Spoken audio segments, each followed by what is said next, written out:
Passive income is something we pretty much all dream of making. The simple idea of laying on a beach in Hawaii all day just to realize you made $1,000 extra as you go back to your penthouse at the end of the day is pretty much a dream lifestyle. In this episode of testing out TikTok side hustles, I am going to type in passive income on the TikTok search panel and then try out some of the side hustles they recommend.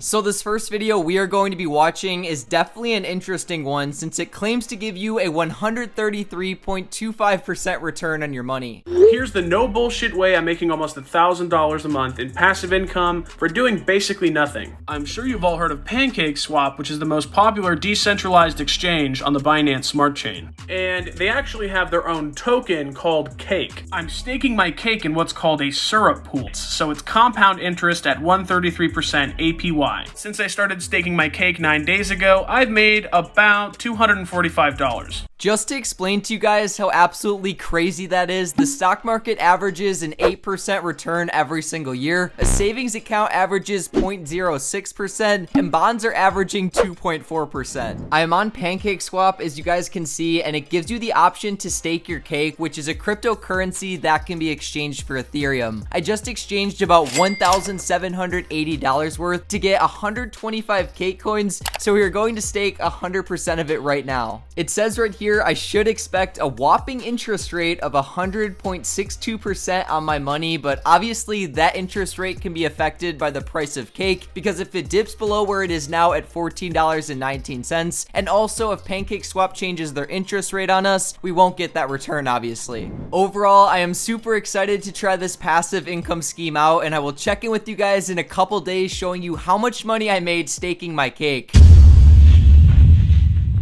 I genuinely don't know why this side hustle popped up when I typed in passive income on TikTok, but it's probably because DoorDash is one of the most viral side hustles on TikTok, with so many videos getting tens of thousands or even hundreds of thousands of likes. This TikTok video in particular goes over how much money someone can realistically make doing DoorDash full-time. It's day 5 of delivering for Uber Eats and DoorDash full-time. Stick around to the end and you'll be shocked at how much we've made this week. So just because he asked that, we're going to go ahead and skip all the way till the end to see how much money he ended up making. I decided to take a half day today to spend some time back home with my friends, but I only ended up working 5 hours total. And I made $103 or $20.60 an hour. Wow.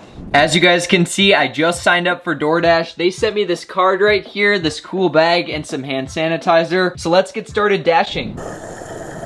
Gas is the only major expense I'm gonna have driving for DoorDash over the next couple of hours, so I'm gonna fill up my car right now, then again after I'm done driving to see how much I spent. I just finished filling my car up with gas, so now I'm gonna go on my DoorDash app and click Dash Now. It should be pretty simple to get everything set up, and boom, I'm officially on the clock at DoorDash, and I'll let you guys know as soon as I get my first order. I just got an order for $6.25 for my local McDonald's. I'm gonna go ahead and accept it, and boom. East on East Market Street toward South Pine Street. Shut up, Siri. We're gonna get started.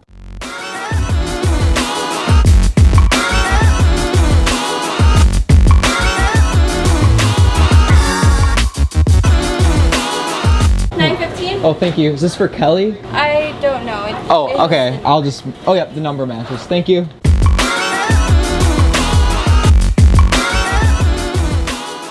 I just finished up my first order of the day, and well guys, things are going super well since, as you can see, I already got another order at Walgreens. Gonna go ahead and accept that, and we're off.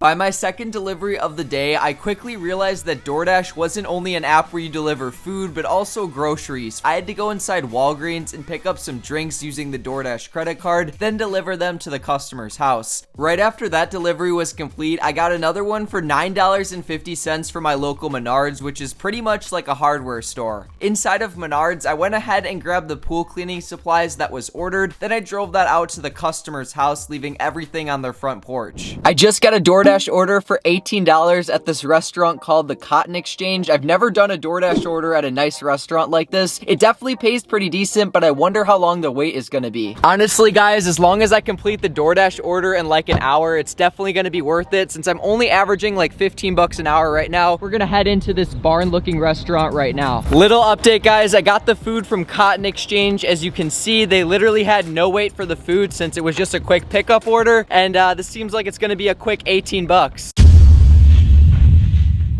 I just finished my first session on DoorDash. I earned $41.50 in about 2 hours and 14 minutes, which is honestly pretty good. That's almost $20 every single hour, but we didn't account for gas costs yet, so I'm gonna go across the street, go fill up my tank once again, and see how much we spent.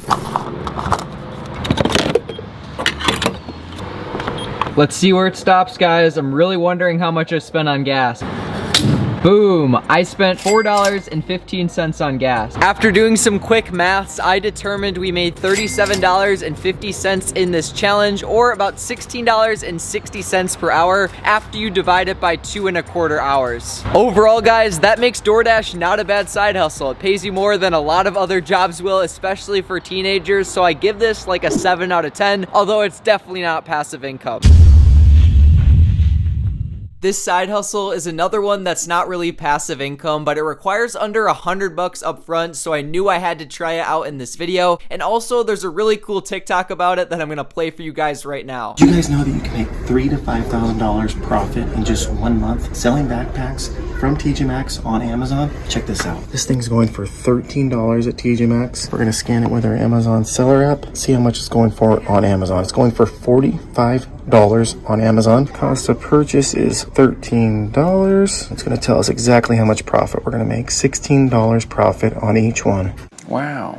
Now, obviously, to get started with this, you need an Amazon seller account, which is relatively easy to get set up. It takes maybe a week since they send a letter to your house with the verification code to verify your address. The other cool thing about selling on Amazon is you can choose to sell the products yourself, which is where you box them up and ship them out to customers, or via FBA, which is where you take all of the products you want to list, put them in one big box, and send them out to Amazon for them to fulfill to customers. Obviously, with FBA, profit is going to be slightly lower since Amazon takes a larger fee, but on the bright side, all of your products will be shipped with Amazon Prime 2-day delivery, which will likely help your products sell a lot faster, and it may help you get a higher price for your products. On that note, today we are going to try reselling backpacks on Amazon. We're going to hit up 2 TJ Maxx stores, and fingers crossed we find some profitable products to resell.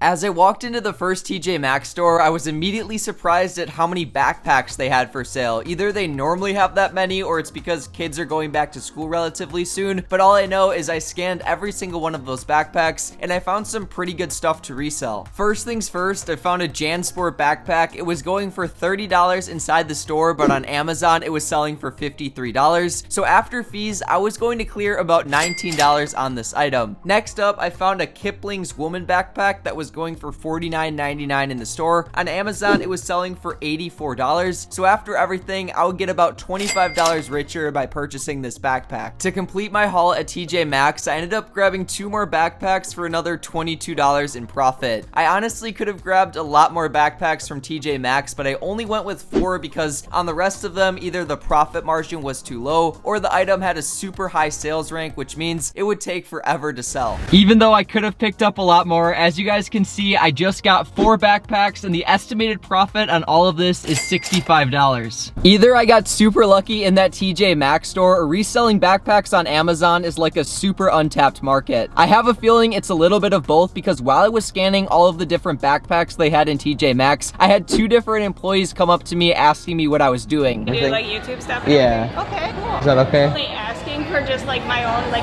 oh, what's he doing? Like, Oh, that's okay. different. I'm gonna be honest, it made me feel a little bit awkward. I really didn't want to admit that I was reselling, so I made up some random story, and I still got some dirty looks when I checked out the 4 backpacks I bought. At the end of the day, guys, it's capitalism, baby, and now let's head to the next TJ Maxx.